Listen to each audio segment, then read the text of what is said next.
Buenos días. Aquí otra vez con las chácharas. Hace tiempo que no nos reuníamos. He estado en una pausa dentro de estas situaciones de pandemia, de final de semestre, cambios, verano. Un año difícil, un año bastante difícil, pero ahí andamos y aquí andamos.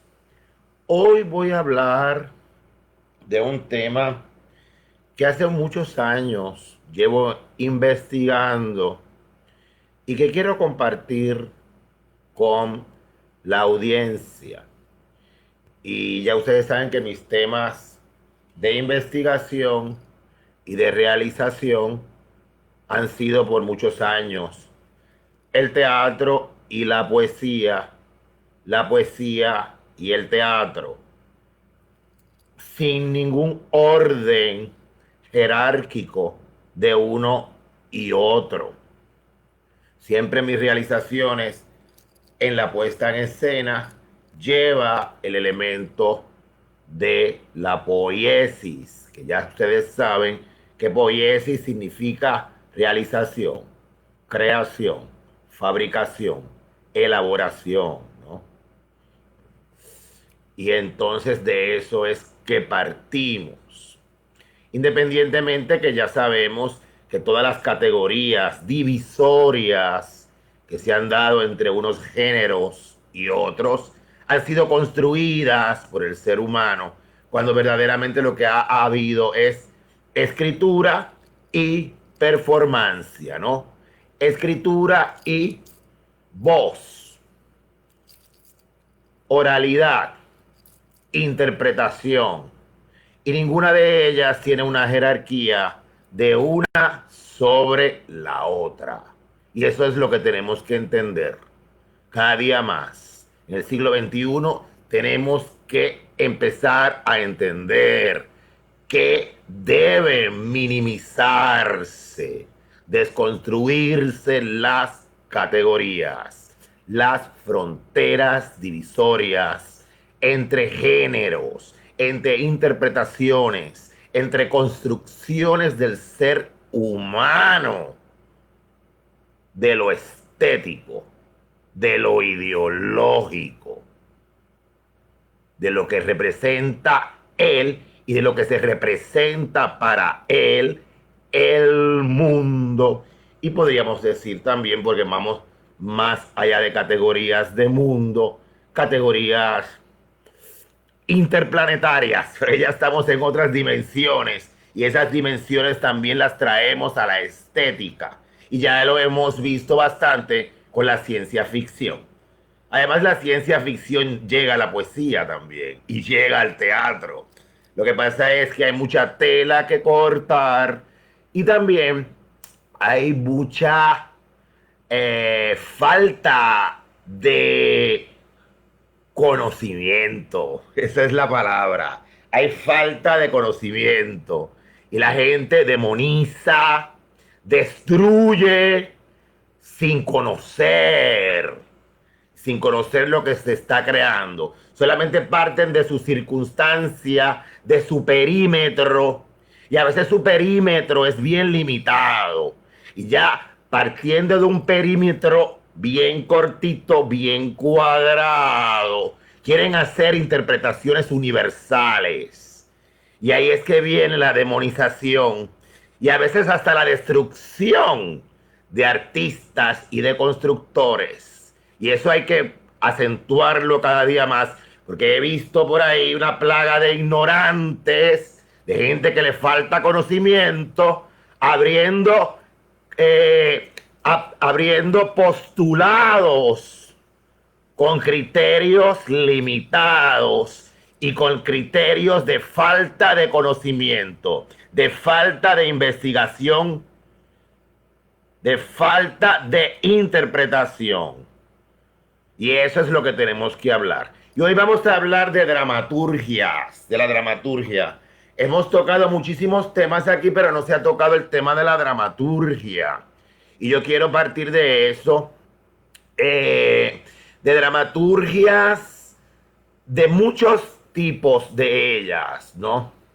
Hoy vamos a hablar de la dramaturgia, porque en nuestro caso y en nuestra investigación que se ha hecho hay unas cuantas dramaturgias, ¿no?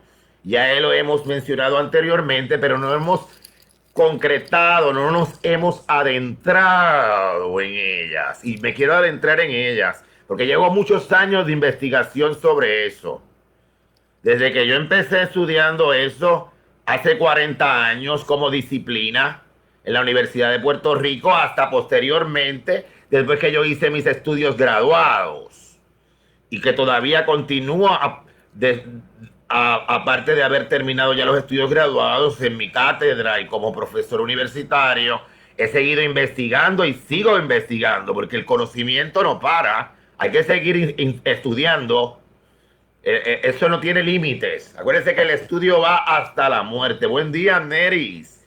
Buenos días. Aquí tenemos a nuestra amiga Neris Morales, que está celebrando su cumpleaños esta semana. Felicidades, amiga, te queremos. Tú sabes que tú eres la más linda de todas. Bien, entonces, continuando con la cuestión de la dramaturgia,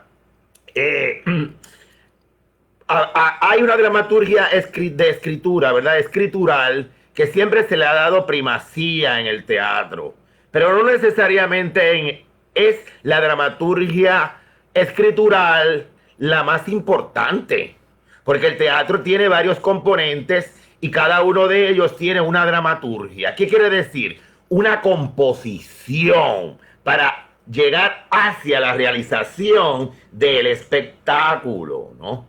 Entonces, para llegar a la realización de lo que se llama la dramaturgia espectacular, que va a interpretar el dramaturgo receptor, porque el público también es un dramaturgo. La dramaturgia de la recepción.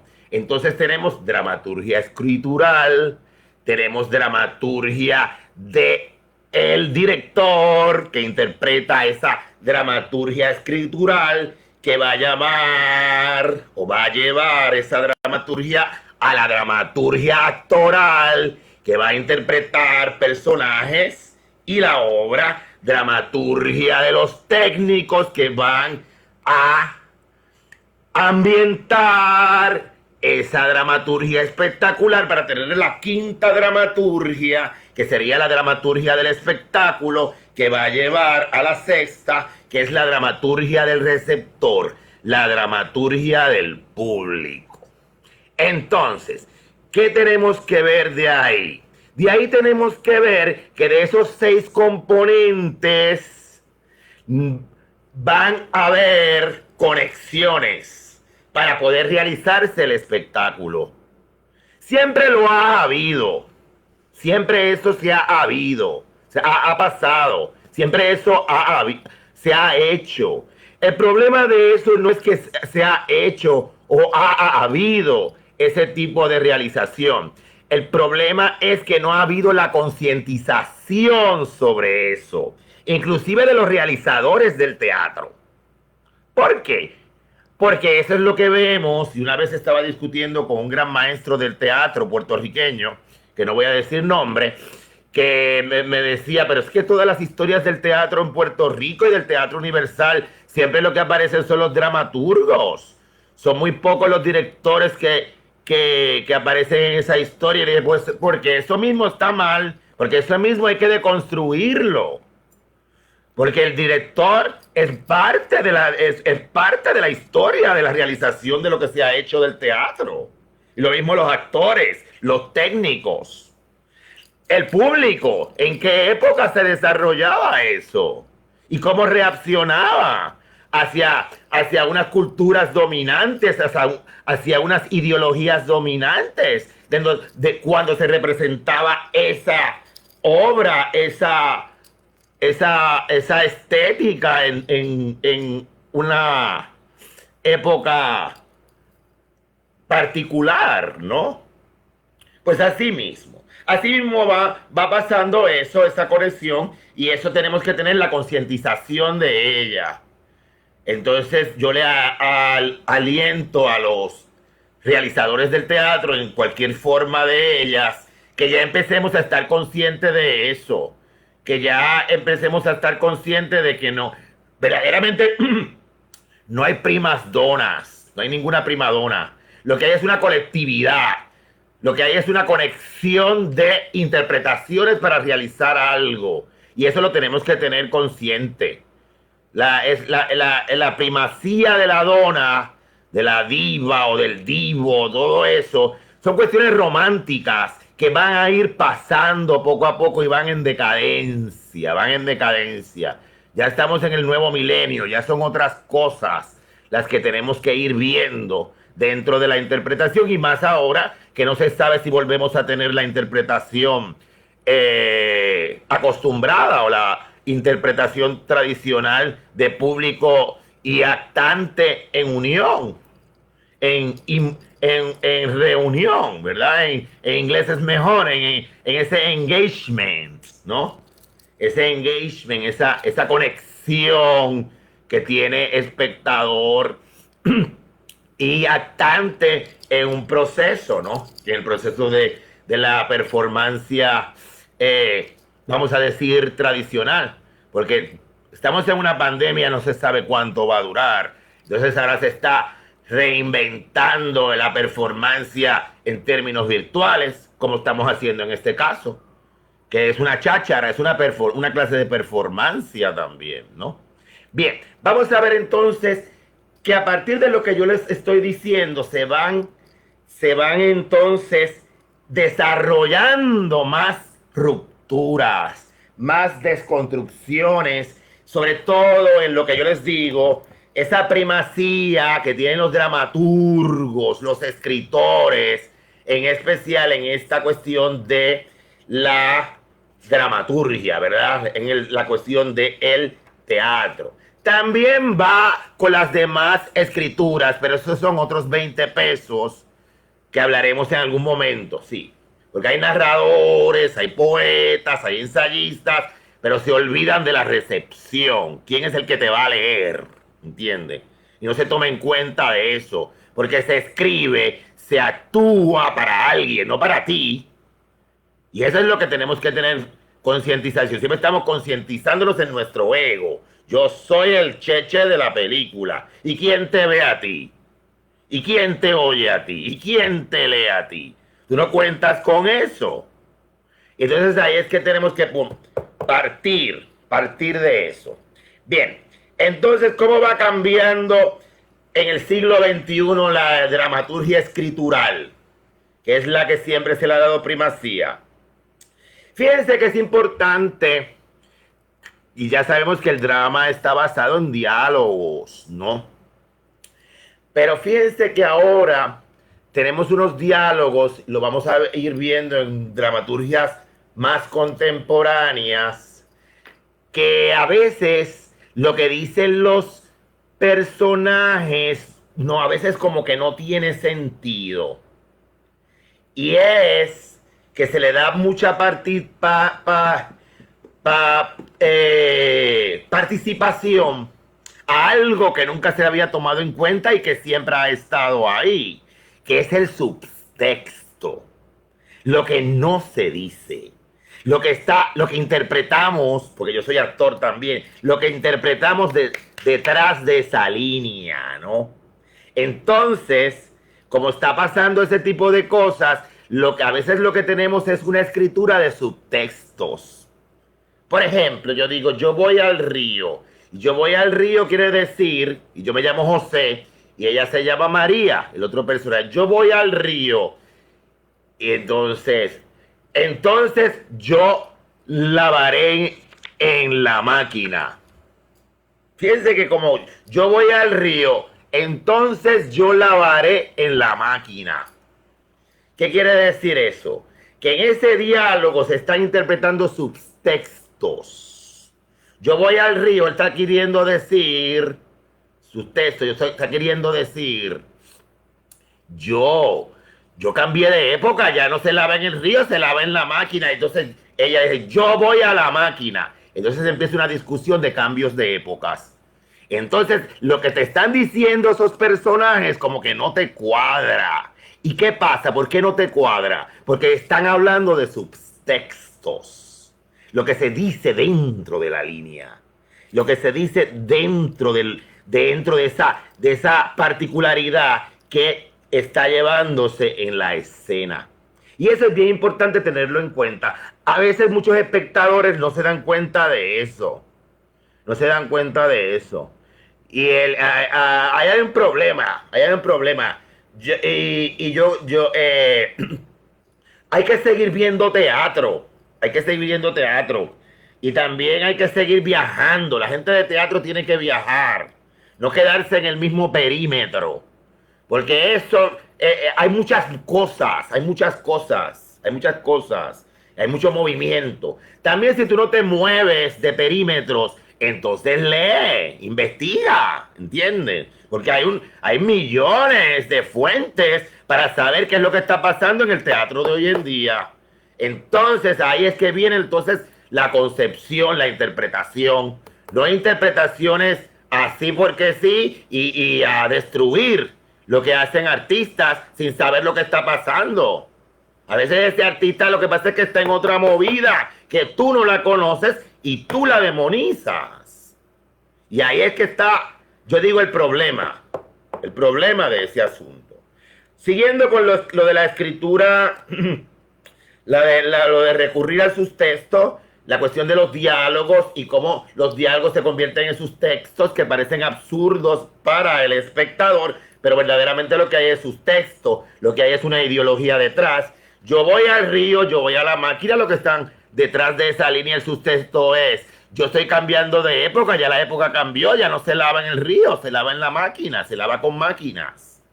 Entonces empieza el diálogo el dime y direte de un cambio de época, ¿no? Y esa es una dramaturgia que es muy recurrente hoy en día. También los personajes son contradictorios, ¿verdad? Por ejemplo, aquí vemos dos personajes contradictorios. La época pasada, la época presente. José, época pasada. María, época presente, ¿no? Y son contradictorios de uno a otro. Entonces, ese diálogo van a ser oposiciones binarias. Ahora, vamos a hacer un paréntesis aquí para ir a ver algo que todavía como quien dice, se ha reinterpretado, se ha abierto en estos momentos más. Porque las cosas no pasan, continúan y se sigue reinterpretando, se sigue reconfigurando, se sigue releyendo. Y ahí vamos a ver que ya ese tipo de cosas, el teatro del absurdo, Beckett, Ionesco, Adamov, ya lo iban logrando en los años 50. Pinter en Inglaterra, todos esos dramaturgos ya iban creando ese tipo de lenguaje escénico, ¿verdad? Que en el siglo XXI la gente dice, no, el absurdo ya está pasé, el absurdo no está pasé, nada. El absurdo es bien importante, es muy importante, cada día más, porque el mundo es como una contradicción, el mundo es un absurdo. El realismo es lo que no es realismo. El realismo es irreal, es una burbuja de peaches and cream. La vida es color de rosa. Mierda es. La vida no es color de rosa un carajo. La vida es contradictoria, difícil. De muchas contradicciones. Y contradicciones irresueltas. Y nunca se resolverán. Tercero, otro punto de la dramaturgia. Otro punto de la dramaturgia también es que la dramaturgia es colectiva. Es como una vuelta al coro otra vez, al coro de la antigüedad griego. Los personajes, no hay personajes individuales, lo que hay son colectivos que se contestan unos a otros o que narran por sí solos. Porque después yo voy a hablar de la narración, ¿verdad? De la fábula. Lo que llamamos la fábula. La fábula no es la de los animales, como se cree la gente. La fábula trata de la trama. Toda obra tiene una fábula. Así le llamaba Aristóteles, la fábula, la trama. ¿De qué se trata? Y vamos a hablar de eso ya mismo. Entonces esa vuelta al coro, ¿verdad? Porque siempre también estamos en momentos dados en la humanidad y el arte se hace para eso, ¿verdad? Para representar o para presentar, porque también voy a hablar de eso más tarde, para representar la diada, porque es una diada, no hay separación, no hay oposición binaria, es como una palabra, guión, largo, ¿verdad? Diagonal, slash, y la otra palabra. ¿Y cuál es la diada? La utopía, distopía. El mundo siempre se ha construido por utopías, pero también el mundo se ha desconstruido por distopías, ¿no? Entonces la ruptura entre utopía y distopía, ¿no? Va apareciendo esa ruptura. Entonces eso es mejor representarlo con colectividades, con personajes colectivos, que con individualidades, con coros. Y eso lo vamos viendo en el teatro también. Ya eso había pasado en los años 60. Y por ejemplo, podíamos ver representaciones de Osvaldo Dragún, sobre todo el nuevo teatro latinoamericano. Apuntaba mucho a esto, ¿no? A la colectividad. Aquellos personajes que no eran individuales, por ejemplo, historias para ser contadas. La obra más representada y más discutida de Chacho Dragún, ¿no? El gran dramaturgo y teatrista latinoamericano, ¿no? Como quien dice, el padre del nuevo teatro latinoamericano, Chacho Dragún, que fue un formador, además de ser hacedor de teatro, fue maestro y ideólogo, ¿no? Ideólogo, crea la Escuela de Teatro Internacional en La Habana, Cuba, durante esa época de las dictaduras y el exilio, ¿no? Y estuvo en Puerto Rico, Dragún, que fue traído por la maestra, la gran queridísima profesora Rosa Luisa Márquez, ¿no? Que nos trae a nosotros eso en la década de los 80, nos trae a Chacho al Teatro de la Universidad de Puerto Rico, ¿no? El departamento de drama y a los cursos que ella enseñaba allí. Y a partir de ahí se va creando otro tipo de colectividades, ¿verdad? De teatro colectivo. El teatro siempre ha sido colectivo, pero a lo que yo me refiero es a la práctica en la escena, ¿no? Que hay una colectividad. Los personajes son... ¿cómo era que le llamaba Dragún? Dragún le tenía un nombre a ellos. Ahora no me acuerdo, después me acordaré el término que es lo que le llaman en inglés ensemble, ¿verdad? Entonces los personajes representaban muchas cosas y cambiaban de un momento a otro, hasta en un mismo momento que estaba haciendo una cosa se desdoblaba, se cambiaba la peluca y se convertía todo eso. Y todo eso se hacía para la calle. Que eso también me acuerda a alguien que hacía eso también en Puerto Rico y que Chacho Dragún lo respetaba muchísimo y siempre lo respetó. Y él hablaba de él. Y es a Pedrito Santalís. Pedrito Santalís era parte de esa dramaturgia que apuntaba a Dragún en los años 60. Porque él lo decía claramente. Yo respeto a un teatrista que hay en Puerto Rico que se llama Pedro Santalís. Y entonces sí, porque Pedrito hacía ese tipo de cosas, ¿no? El actor comodín, así era que se le llamaba, así era que le llamaba Chacho.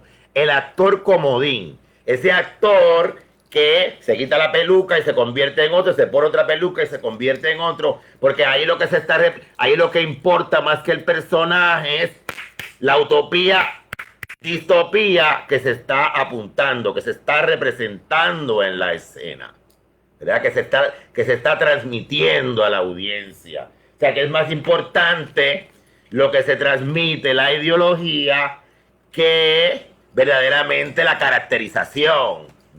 Y eso es bien importante porque eso continúa hoy en día, ¿no? Hoy en día continúa. ¿Y por qué? ¿Por qué continúa eso ahí? Vamos a volver a articular todas estas cosas, porque todas estas cosas tienen unas justificaciones de por qué se hacen, ¿no? Por qué se particularizan este tipo de presentaciones, de representaciones teatrales. Porque acuérdense que estamos en una época estamos en la época de la desconfianza, de la desilusión, de los grandes metarrelatos, de las grandes utopías que se hablaban en la humanidad, ¿verdad? La utopía de la salvación cristiana, la utopía del mundo feliz y la sociedad sin clases, del marxismo o del socialismo real, la utopía misma del capitalismo, que tú ibas a trabajar y todo lo que tú trabajabas era para ti, y ahora están destruyendo las pensiones y están dejando, después de lo que tú trabajaste, te dejaron sin un chavo. Esa utopía también desilusiona, ¿no? También la utopía de que las verdades absolutas son interpretadas por la razón. No, se está descubriendo que hay mundos irracionales, que hay otros mundos, que lo que se dice ahí como verdad absoluta no lo es. No hay verdades absolutas, no hay razón que valga. ¿Entiende? Entonces se va desmantelando el mundo utópico, se van desmantelando los metarrelatos. Entonces entramos en otra fase. Hay muchos pensadores que le llaman a esto la posmodernidad, ¿no? La posmodernidad basada, por supuesto, en los axiomas que discute Jean Lyotard en la condición posmoderna, ¿verdad? La condición posmoderna de Lyotard, 1988. Entonces a partir de ahí se van recurriendo a otras formas del arte, ¿no? Y de ahí es que partimos esto, ¿no? De ahí es que partimos esto. ¿Por qué? Porque vamos a hacer arte para que la gente sepa lo que está pasando, no para enajenar, no para crear Mary Poppins o Lion King, para entretenerte y seguir durmiendo y no haces nada en la vida. O sea, porque el arte es entretenimiento, pero va más allá del entretenimiento. También es una forma de pensar y de cambiar el mundo. Que eso lo hemos olvidado por el falso capitalismo y la sociedad de consumos. O la sociedad del espectáculo, como le llama Dubois. Hay otras cosas que tenemos que pensar, ¿verdad? Hay otras cosas y para eso es que se hace arte, no para dormir, como decía Artaud, sino para despertar conciencia, todo lo contrario, ¿no? Por eso es que Artaud también es un recurrente del teatro contemporáneo. O sea, el buen teatro, el arte, lo que se llama el teatro de arte. Porque el teatro del espectáculo y el entretenimiento así de a 100 billetes por boleto. Eso es consumo para seguir durmiendo y entretenerte. Porque tienes que seguir produciéndole al sistema. Y para que tengas un ratito de liberación del estrés, pues vete a ver Mary Poppins, pero a mí me tienes que pagar 100 pesos por sentarte en el balcón, no por sentarte abajo en el balcón. 100 pesos en balcón. Como le llamaban en el Tapia, en Puerto Rico. El simulacro de Broadway, en Puerto Rico, el Tapia, la platea. A $100 en la platea. Como el gallinero. Bien, pero seguimos por acá. Entonces, como habíamos hablado de la colectividad y la representación de utopía, distopía, entonces tendríamos una cuarta forma, que es la fragmentación. La fragmentación. Vamos a repetirlas para que tengamos los que están tomando notas, para que vayan refrescando. Primero, número 1, los subtextos, ¿verdad? Los diálogos de subtextos. Número 2, personajes contradictorios. Número 3, vuelta al coro, ¿verdad? Y ahora número 4, la fragmentación de la dramaturgia. ¿Qué quiere decir eso? Que el drama se representa como por unidades. Y a veces esas unidades pueden estar separadas. Como que no conectan una con la otra. ¿Me entienden? Sí, lo que quiero decir es que, por ejemplo, la escena de José y María, como hablamos al principio, ¿verdad? De los subtextos, pam, pam, esa es una unidad. Se rompió esa unidad, ellos se desdoblan y se convierten en el carpintero y la mujer, y María se convierte en otro obrero. El otro obrero y el carpintero. Y hablan otra cosa, pero partiendo de la misma temática, el cambio del tiempo. Y a eso le llamamos fragmentación de la dramaturgia. Eso no es nuevo, eso se ha hecho. Eso se ha hecho ya. Lo que pasa es, como digo y como sigo rediciendo, es que lo importante de esto no es que no se haya hecho, eso se ha hecho. Ya Strindberg hacía eso en el siglo XIX, la fragmentación de la dramaturgia. Augusto Strindberg hacía eso ya en las obras de Strindberg, ¿no? Porque acuérdense que Strindberg es, sí, realismo y eso, pero si Strindberg va más allá del realismo. Strindberg es vanguardia. Vanguardia. El expresionismo ya. Ya es el expresionismo. Strindberg es expresionista, habla en la letra. Antes que el expresionismo en los 50, alemán. Ya Strindberg estaba hablando de cosas allá de los mundos oscuros del ser humano y representándolos en la escena, ¿no? Y había fragmentación dramatúrgica de ese realismo que se representa en ¿cuál obra de Strindberg? Miss Julie, ¿verdad? Es la más importante de él. Miss Julie, que me acuerdo de ella mucho. La señorita Julia, ¿no? Es como la obra más representativa de Augusto Strindberg, ¿no? De August Strindberg, que era sueco. Bien, entonces vienen esos dramas de estación, esos dramas fragmentarios. Se van entonces de esos dramas de estación, de esos dramas fragmentarios, también se va recurriendo aún más allá de eso. ¿Qué quiere decir eso? Que se van representando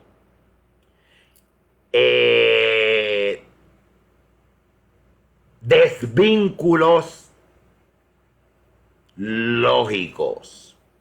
O sea que una cosa a veces no conecta con la otra también, lógicamente. Sino ¿qué?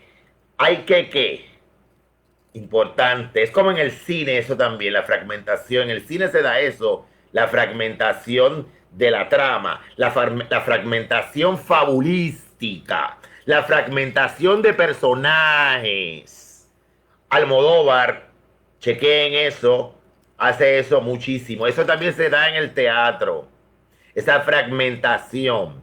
¿Qué pasa con esto? Con ese tipo de fragmentación, que te va creando un desvínculo. ¿Por qué?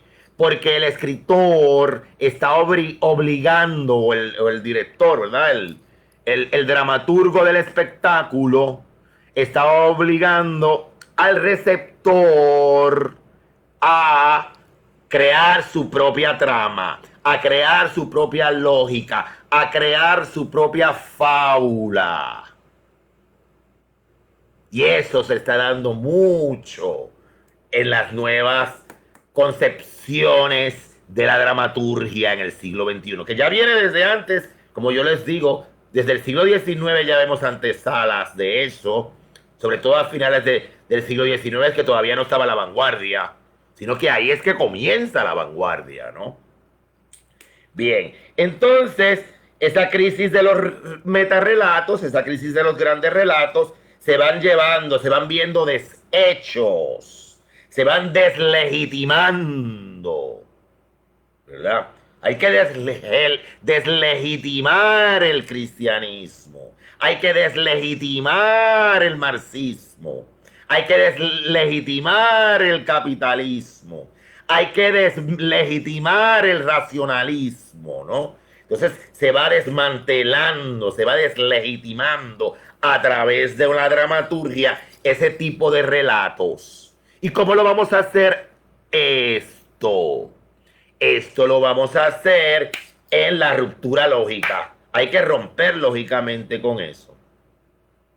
Yo he experimentado eso en varias escrituras mías de mis trabajos, que yo no les llamo dramaturgias, sino les llamo textos performáticos, para crear una categoría incategorizable y valga por la contradicción o por el oxímoron, el oxímoron, valga por el oxímoron la categorización incategorizable del texto, lo que llamo texto performático. Por ejemplo, perfume para entes. Es ¿qué personaje es él? No se reconoce. Se llama sujeto actante. ¿Qué hace él? ¿Es un monólogo?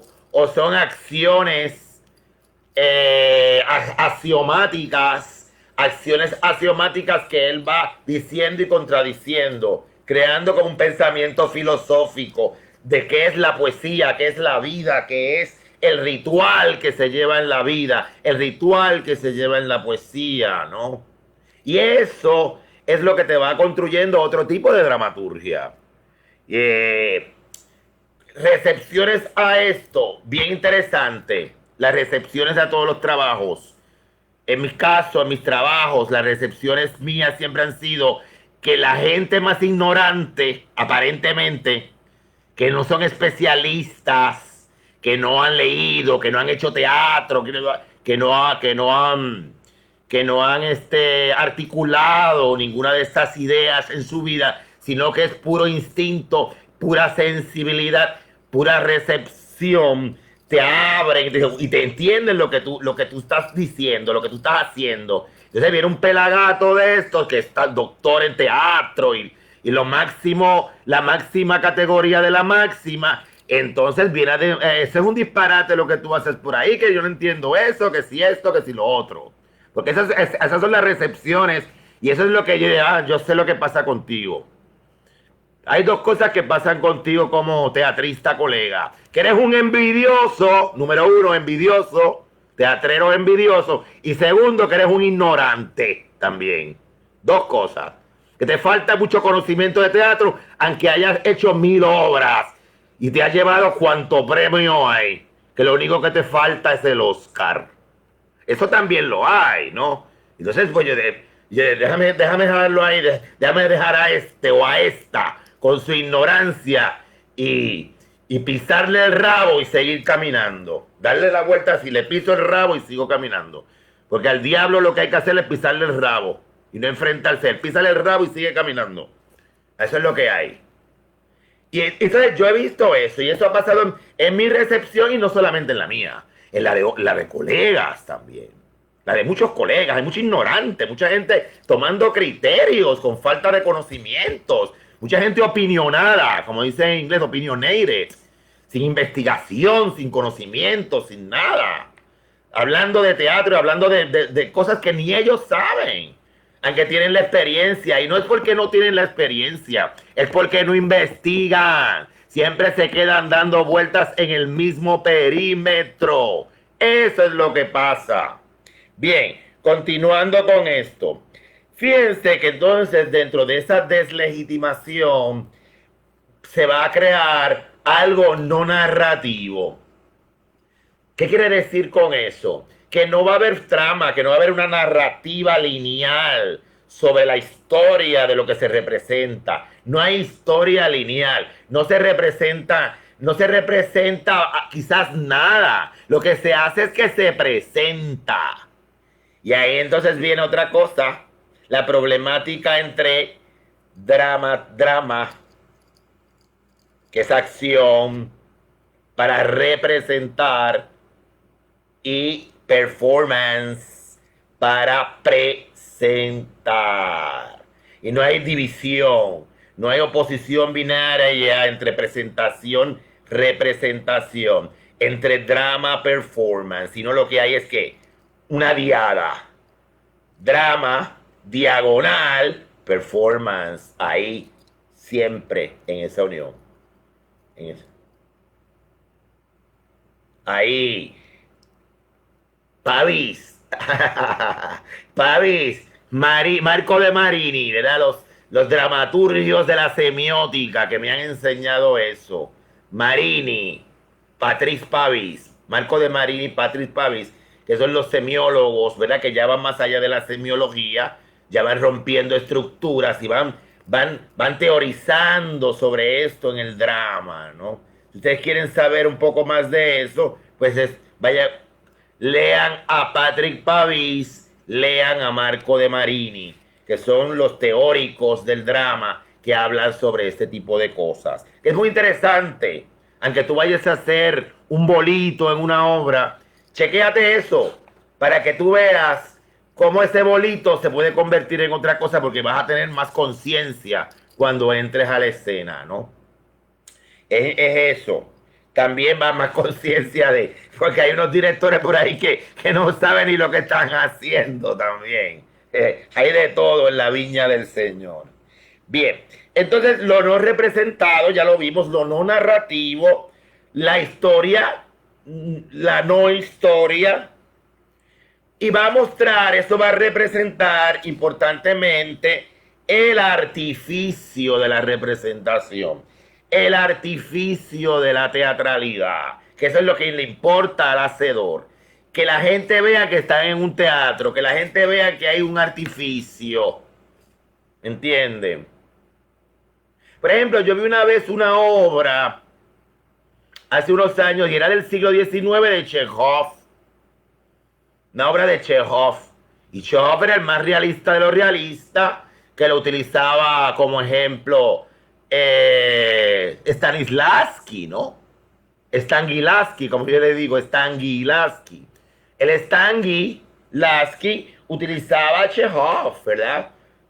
Como representación del drama realista y la memoria de los sentidos y el sí mágico y todo este tipo de cosas, todo ese tipo de terminología que son teóricas, ¿no? Y a la misma vez están justificadas, ¿no?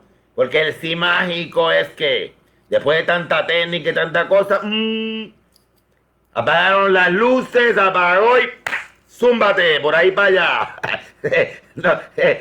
No hay, ¿cómo se dice? No hay harto estudio que valga. Zúmbate, que nos vamos por ahí para allá. Olvídate del harto estudio, que esto es lo que hay que hacer. Y ¡shum! A correr el maratón. Después que entrenaste 5 meses corriendo millas y millas y millas, zúmbate, que por ahí va. Así mismo es el teatro, ¿no? Y a eso Stanislavski le decía el sí mágico, ¿no? Eso es lo que llamamos el sí mágico. Bien, pues entonces el creador quiere mostrar ese artificio. Y en esa obra de Chekhov que yo vi en Buenos Aires, ellos presentaban una historia, pero una historia que se fragmentaba, porque se veía lo que hacían los actores para representar la escena. O sea, en otras palabras, se veía la tras escena, ¿verdad? Lo que pasa tras bastidores, mientras a la misma vez se veía lo que estaba pasando en escena, ¿verdad? Encima o al lado de bastidores. Y es bien interesante. Entonces ahí se veía como los actores fumaban, bebían, porque eran rusos, bebiendo y una indisciplina, ¿no? Una indisciplina. Entonces, al leer el programa, porque eso es bien importante también, que cuando haya ese tipo de trabajos así de experimentación, crearle a la audiencia también cierta orientación. Y esa cierta orientación se puede lograr con programas, en el programas. Más que darte los créditos de que trabajé allá y que me llevé 7,000 awards, como se acostumbra a hacer, 7,000 awards y 7,000 premios y wow. Orienta a la audiencia de lo que estás haciendo. Eso es más importante que los 7,000 awards que te llevaste y que quieres renombrarte dentro de la audiencia. A la audiencia no le importa eso. A la audiencia va allí y pagó su boleto por ver una representación, por ver una obra de teatro, no por verte necesariamente a ti. Acuérdate que tú eres parte de un colectivo que va a representar. Y eso es así. A la hora de la verdad es eso. Habrá alguno que otro, que si esto, pero todo eso se va desmantelando. O sea, el siglo XXI va desmantelando todo eso. Todo eso va a desaparecer en algún momento. Ya ustedes verán. Todo eso va a desaparecer. Todo eso va a desaparecer. Volvemos a actores anónimos, tú sabes. Los anonimatos, porque lo que importa es lo que se transmite, lo que se lleva a la escena, la idea, lo demás es bobería. Eso es parte de la sociedad de consumo, de la sociedad del espectáculo. Eso son tonterías, verdaderamente bien tonto todas esas cosas. Analícenlo para que vean. Eso es bobería. Mucha gente, muchas cosas no tiene ni un peso en el bolsillo. ¿Y estrella de quién? Sin un peso en el bolsillo. Por favor. Son boberías, son estupideces de la vida. Banalidades de la vida, como decía Borges, ¿no? Sor Juana Inés de la Cruz, ¿no? Cuando tocaba el tema ese del artificio en el arte, ¿no? De vivir de banalidades. Sor Juana Inés de la Cruz, en aquel famoso soneto de este que ves tan colorido, del retrato que le hicieron, ¿no? La representación de la esencia y la apariencia, ¿no? La esencia y la apariencia, ese tema del barroco, del ser y no ser, el tema de Hamlet, el tema de ese soneto de Sor Juana, ese tema del barroco, ¿no? Pues eso mismo se hace en la representación actualmente, ¿no? Ese artificio que se muestra, se muestra con el metateatro, Pirandello, porque eso que hicieron estos argentinos con Chekhov, que presentan la trasescena en escena, lo que pasa tras bastidores en escena, mientras se van haciendo las representaciones, eso es metateatro. Son como dos, es teatro y metateatro en escena a la vez.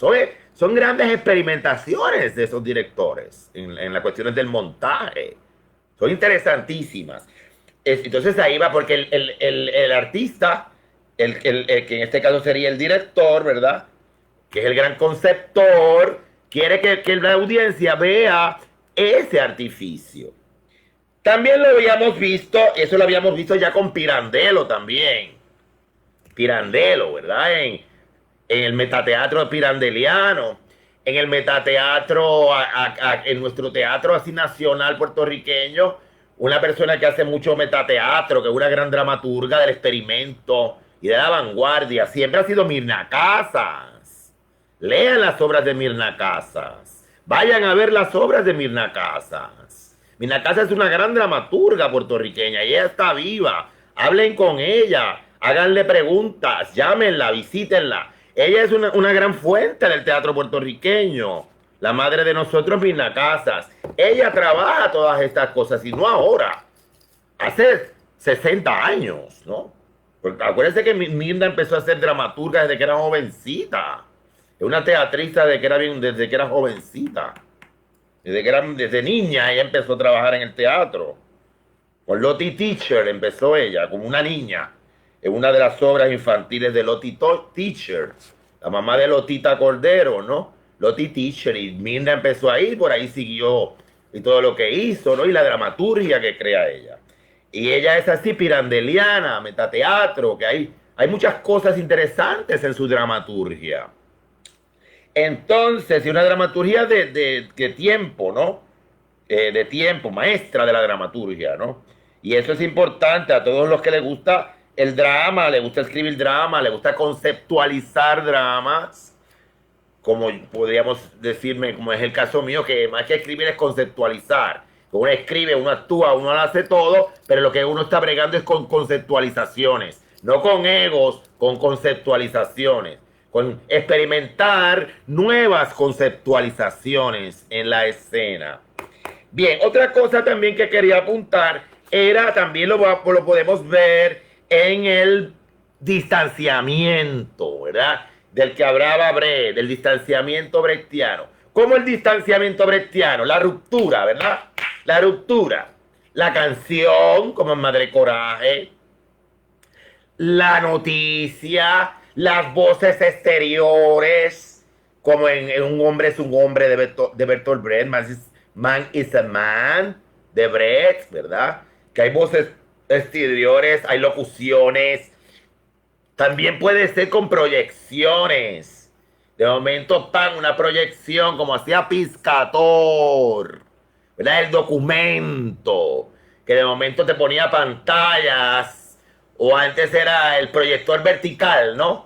Que pasaban el proyector vertical que ponía imágenes ahí y rompía y te podía presentar interesante eso, interesante. Hay que volver a Piscator, que sería, el interesante es, por ejemplo, que tú estés haciendo una obra y de momento, ¡pam!, apagón, proyección, y en la proyección lo que te ponen es un bosquejo así académico. Y pa, te proyecta un bosquejo académico. Y tú como audiencia, wow, ¿qué es esto? Eso tiene una significación. Te están dando algo ahí, a la misma vez ahí te están bosquejando, ¿no? Bosquejando lo que se está estructurando para que te vaya dando de esa desorientación, de esa desorientación te orienta a lo que ha sido desorientado. Y es bien importante eso, porque como resultado van a haber desautomatizaciones. ¿Para qué? Para representar algo, ¿verdad? ¿Qué va a representar? Lo deshecho, la desconfianza de las ideas, de que a el mundo hay que desechar cosas para renovar cosas, desechar para renovar, ¿verdad? Y ahí va a aparecer algo también importante, que es que también en la dramaturgia va a desechar lo humano y van a aparecer objetos en escena mezclado con actantes y los objetos actúan. Y eso lo vamos a ver en teatros como Tadeo Cantor, el Teatro de la Muerte. También lo vamos a ver como el periférico de los objetos de Daniel Bertonel, argentino. También lo vamos a ver experimentado, él no lo hace siempre, pero lo ha hecho. Otro director, Oscar Giner, La Tempestad de Shakespeare. Aparecen objetos en escena y no sujetos. A desechar lo humano, a desechar lo maquiavélico, la maldad, lo que se está pudriendo dentro de la humanidad para renovar. Y lo presentan así. El Teatro de la Muerte de Cantor. El periférico de los objetos de Daniel Bertorel. Todo ese tipo de que mezclan objetos. Por ejemplo, Oscar y Tadeo Cantor también. Y el periférico de los objetos presentan muñecos. Entran muñecos a escena. Entonces los manipuladores no se les ve las caras, los ponen de negro. O se le ve la cara, en algunos casos de ellos, pero neutro. Ellos no son humanos, son neutros, que están manipulando los objetos, que están manipulando los muñecos, que pueden ser muñecos o pueden ser cosas, para representar eso también. Y eso también va fragmentando, va descolocando, va desautomatizando la autonomía del sujeto en la escena. Y es interesante eso. Es interesante eso porque ese es el pensamiento de la vida. Nosotros también, como humanos, no somos el centro, somos un componente más del universo que está en mutua relación con cosas. Porque nosotros también somos energía y todo lo que es energía y no tiene categoría. Es energía que se crea y se destruye y no se destruye, perdón, se transforma. Ni se crea ni se destruye, se transforma. La energía es una transformación constante, ¿verdad? Un devenir constante, como decía Heráclito de Efeso, ¿no? El devenir constante, el cambio totalmente. Y así mismo, o sea, por eso mismo, entonces la cuestión esta de la representación de objetos sujetos en diada también, no en oposición binaria, en diada el sujeto es objeto, el objeto es sujeto y ninguno está por encima del otro, ¿no? Porque así mismo es la vida, para ver que eso es energía, que eso es transformación, que eso es devenir constante. La energía no se crea ni se destruye, se transforma constantemente. Y todo ese tipo de cosas la vamos viendo en escena, ¿no? ¿Por qué? Porque el teatro es la representación de la vida. No solamente es la representación de la señorita Julia. El realismo ese. Hay que ver otras cosas, hay que experimentar. Ya el cine lo está haciendo. El teatro también. No es que critique que haya narrativas lineales, ni nada de eso. Sí, tienen que haber cuestiones lineales, pero también tienen que haber otras cosas, para seguir evolucionando, porque la vida es evolución y cambio, tú sabes. Y así mismo tiene que ser el arte. Y no solamente para eso, para que vean que hay otras cosas que se hacen, que no necesariamente lo que hacen los teatritos por ahí y por allá es lo único que existe, ¿no? Hay muchas otras cosas y mucho más interesantes que esas que hacen por ahí, que cobran carísimo por eso. Y eso hay que tener conciencia de eso. Por último,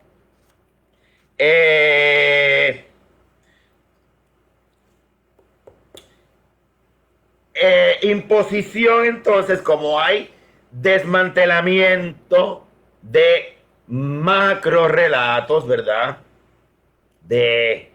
O de las grandes narrativas, ¿verdad? Que son las grandes utopías, como habíamos mencionado anteriormente. Van a haber entonces micronarrativas, ¿verdad? Fragmentadas, donde se hacen acentuaciones de los sujetos y de las situaciones que han sido ocultadas, que han sido silenciadas, que han sido marginadas a través de la historia, ¿verdad? Desmantelando ¿qué? Las grandes ideas políticas, sobre todo los partidismos, que hablan y hablan, demagogias puras y nada ofrecen. Solamente vota, que este año hay elecciones, cuidado con eso, para nada, para seguir así oprimiéndote, ¿no? Para oprimirte más. Dale el voto para que te siga oprimiendo. Claro, bien bonito. Absurdo, ¿no? Pues eso se va desmantelando, ¿verdad? Con las micronarrativas, para acentuar la necesidad que hay de sujetos detrás de todo eso. También de los mercados, los grandes mercados que venden productos y tú lo compras y cuando viene roto el producto, es una porquería. No fue la imagen que te presentaron. Y no solamente la que te presentaron en la internet cuando compras en línea, ¿no? Sino también cuando tú vas a la tienda, se ve muy bonito. Y cuando vas para allá, muy bonito y todo eso lo sacas, por ejemplo, un zapato lo sacas de la caja y ya a los 6 meses no sirve para nada. Y te costó $200, ¿no? Porque el mercado construye eso para que te engañe esa apariencia. Pues todo eso, a través de microrelatos, se acentúan, ¿verdad? Se van presentando también en el drama contemporáneo en fragmentos, ¿verdad? En micronarrativas, en microrelatos. Y ahí tenemos varias concepciones de cómo se va desarrollando esta dramaturgia. Vamos a repasar antes de irnos. Número 1, hablamos de diálogos de subtextos. Número 2, personajes contradictorios y no reales. 3, colectivos. No hay individualidades y personajes. 4, dramaturgias de fragmentos, ¿verdad? donde está lo ilógico, la ruptura de los grandes relatos, el problema de representación, presentación, drama, performance, el artificio en la escena, el distanciamiento, la no lógica y la narratividad, la forma de construir una trama es parte del espectador, porque lo que se presenta en escena no te presenta esto. La desautomatización, ¿verdad? Sujeto, objeto, empiezan a aparecer objetos en escena. Y hablamos del teatro de la muerte de Tadeo Cantor, hablamos de Veronés y el periférico de los objetos en Argentina, hablamos de Oscar Giner,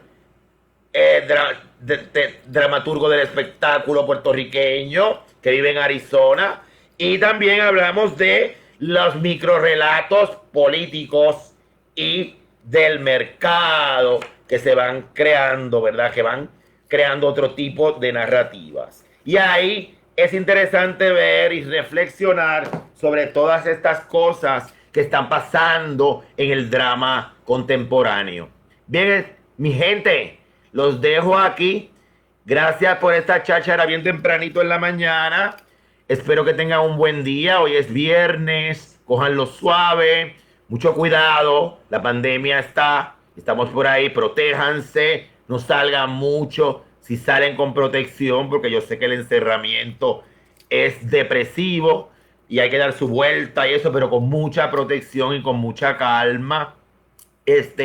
Nos vamos a ver por ahí prontamente. Y seguimos con las chácharas con Carlitos. Y espero que hayan escuchado algo y que hayan reflexionado que para esto es, para reflexionar y seguir bregando con la vida. Y como lo mío es el drama y la poesía, nos vemos. Que pasen buen día. Gracias.